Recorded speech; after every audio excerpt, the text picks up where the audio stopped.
और शिव महापुराण की कथा कहती है, जो एक लोटा जल विश्वास से चढ़ाता है, भक्ति अपने आप उसके भीतर आ जाती है, तो महादेव को आना ही पड़ता है। गुरु का काम है एक लोटा जल आपके हाथ में पकड़ाना, गुरु का काम है आपके हाथ में माला पकड़ाना, गुरु का काम है आपको मंदिर तक ले जाकर छोड़ देना, गुरु का काम है आपको भजन तक लाकर छोड़ देना, गुरु का काम है आपको शिव महापुराण तक लाकर छोड़ देना। इसके बाद महादेव का कार्य क्या है? आपके दुख काट देना। दुख कट जाएगा, आपका दुख कटा, फिर आप धीरे धीरे भगवान के मंदिर जाना छोड़ दोगे कि अब मेरा काम हो गया, अब बाद में चली जाऊंगी, अब मैंने पशुपति व्रत करा तो मेरा काम हो गया, अब मैं बाद में कर लूंगी। अब दुख कट गया तो आपने मंदिर, देवालय, तीर्थ, व्रत थोड़ा कम कर दिया। कम करा क्यों? तो महादेव से पूछा गया ऐसा क्यों करा? तो कि गुरु ने तो इसके हाथ में एक लोटा जल पकड़ाया था, माला पकड़ाई थी, भजन पकड़ाया था, ये ज्यादा रोज मेरे मंदिर में आकर सफाई करती रहती और जल चढ़ाती रहती और पूजन करती रहती और बेलपत्र शमी पत्र समर्पित करती रहती। तो शंकर जी कहते हैं फिर मुझे तुरंत हर बार ये बुलाती और मुझे दौड़ कर जाना पड़ता, इसलिए मैंने इसको थोड़ा सा मंदिर से, भजन से, कीर्तन से, शिव पुराण से दूर कर दिया। दूर करा तो ये अब मुझे भज नहीं पाएगी तो ये अपने दुखड़े खुद रोएगी, फिर ये मेरे करीब नहीं आएगी। अब करो भजन।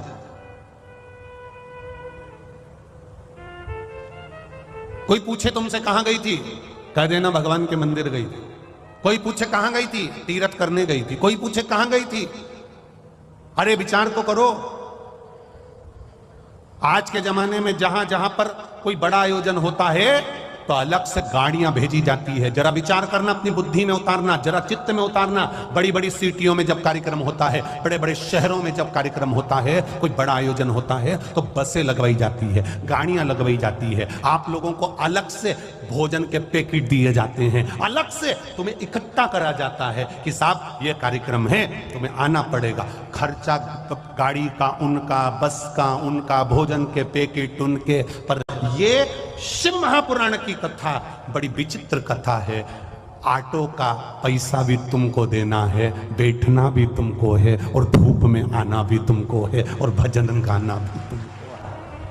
आज हम भले अपने सुख में जी रहे हैं, हम 25 लाख की गाड़ी में घूम रहे हैं, हमारे पास में एसी का कमरा है, डनलप के गद्दे हैं, बच्चे हैं, परिवार है, सब कुछ है, धन दौलत संपदा। एक पत्र आया है, उसको हम ढूंढेंगे, अभी आपको पढ़ के सुनाएंगे। उस पत्र में लिखा है, मेरे यहां धन की कमी नहीं है गुरुजी, सब कुछ है, मेरे पास में पैसा, गाड़ी, बंगला सब है।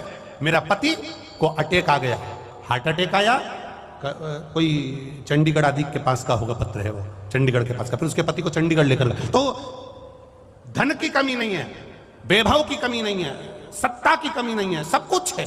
मेरे पति की पहचान सब दूर है। पर गुरुजी हॉस्पिटल में लेकर गए, एक बार में 3 हार्ट अटैक एक साथ आ गए। जब एक साथ हार्ट अटैक आए, डॉक्टर ने वेंटिलेटर पर डाल दिया, और डालने के बाद उसको पटकने के बाद, किसने लिखा था पत्र, उसका पत्र यहां होगा, तो उसमें 3 हार्ट अटैक एक साथ आ गए, एक साथ। और गुरुजी डॉक्टर ने हाथ पीछे कर लिए, सारा परिवार, सारे संबंध, सारी जान पहचान, सारी गाड़ी बंगला धरा रह गया। अगर मांग में सिंदूर नहीं तो यह सुख किस काम का है गुरुदेव, तो किस काम है?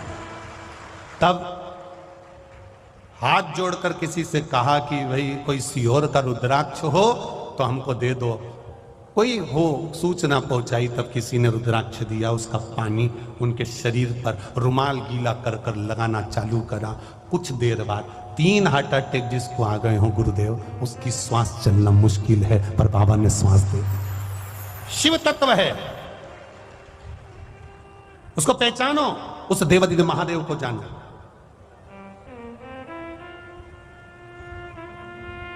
सब धरा रह जाता, अंत में डॉक्टर भी कह देते हैं कि अब हमारे हाथ में नहीं है, अब तो उसके हाथ में है। मतलब डॉक्टर को भी मालूम है कि एक ऑपरेशन करने वाला वहां बैठा हुआ है जो कुछ नहीं करता। केवल लोग कहते हैं ना कि तुम्हारा महादेव क्या करता है, हम कहते हैं कुछ नहीं करता। किसी पैसे वाले की पत्नी कथा सुनने आए और उसको कोई रोग दे, अच्छे पैसे वाले की पत्नी कथा सुनने आई, खूब अच्छे मिनिस्टर की पत्नी, खूब अच्छे अधिकारी की पत्नी कथा सुनने आए और उसको दरवाजे पर कोई रोक दे। तूने मुझे रोका कैसे? तू मुझे जानता नहीं है? हम नहीं जानते, अंदर नहीं जाने देंगे। बोल दिया ना एक बार, नहीं जाने देंगे तो नहीं जाने देंगे। तू मुझे जानता नहीं है, लगाऊं फोन? लगा ले। और उन्हें फोन लगाया और फोन लगा के जैसे ही दरवाजे के उस व्यक्ति को दिया, उन्होंने कहा मैडम हम समझ नहीं पाए, प्लीज कम, अंदर आ जाइए, आइए अंदर जाइए, बैठिए। उसने फोन लगाया तो लोग पूछते हैं ये महादेव करता क्या है? कुछ नहीं। आखिर एक लोटे जल में ऐसा क्या है? हम कहते हैं कुछ नहीं। जब दुख की घड़ी आती है लोग एक लोटा जल लेकर महादेव के मंदिर में पहुंचते हैं। क्यों? यमराज से कहने के लिए लगाऊं फोन। और एक लोटा जल जैसे ही महादेव को चढ़ाने के लिए जाती है, महादेव समझ जाते हैं इसने फोन लगा दिया महादेव को। और महादेव को फोन पहुंच गया तो महादेव ने डमरू खड़काया। जो डमरू खड़काया तो यमराज भी कहने लगे आप व्हाइट कलर की टवेरा लेकर पहुंचो, मैं ब्लैक कलर की स्कॉर्पियो वापस ले जाता हूं। महादेव आप नंदी को लेकर पहुंचो, मैं इस काय पे बैठता? अरे बोलो बोलो यमराज, भैंसे पर इस ब्लैक कलर की स्कॉर्पियो को मिलेगा। और अंत समय प्रभु आना पड़ेगा, वचन दिया तो निभाना पड़ेगा।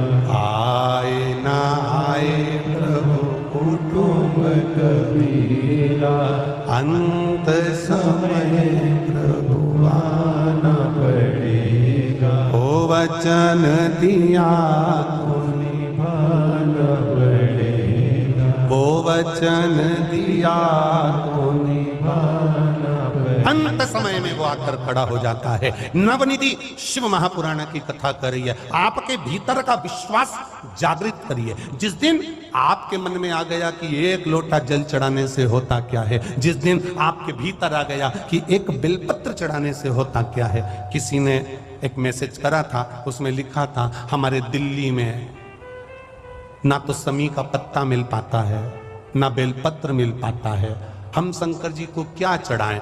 हमने उनको मैसेज में खबर करवाई कि आशीष उनको लिखकर भेज दीजिए, आपने बस दिल से अगर एक लोटा जल चढ़ाते समय महादेव का स्पर्श करते हुए कह दिया बाबा मैं बेलपत्र चढ़ा रही हूं, मैं शमी पत्र चढ़ा रही हूं, बाबा ने उसको स्वीकार कर लिया। आपके दिल में आया तो सही, आपके हृदय में यह भाव आया तो सही कि मैं बेलपत्र कैसे चढ़ाऊं, मेरी दिल्ली में नहीं मिल रहा, समी पत्ता नहीं मिल रहा, मुंबई में समी पत्र नहीं मिल रहा, मुंबई में बेलपत्र नहीं मिल रहा, मैं बाबा को चढ़ाऊं तो चढ़ाऊं कैसे। बाबा नहीं कहता कि तुम बेलपत्र चढ़ाने के लिए आओ, बाबा नहीं कहता कि तुम समी पत्र चढ़ाने के लिए आओ, बाबा तो कहता है एक बार मेरे सामने आकर बैठ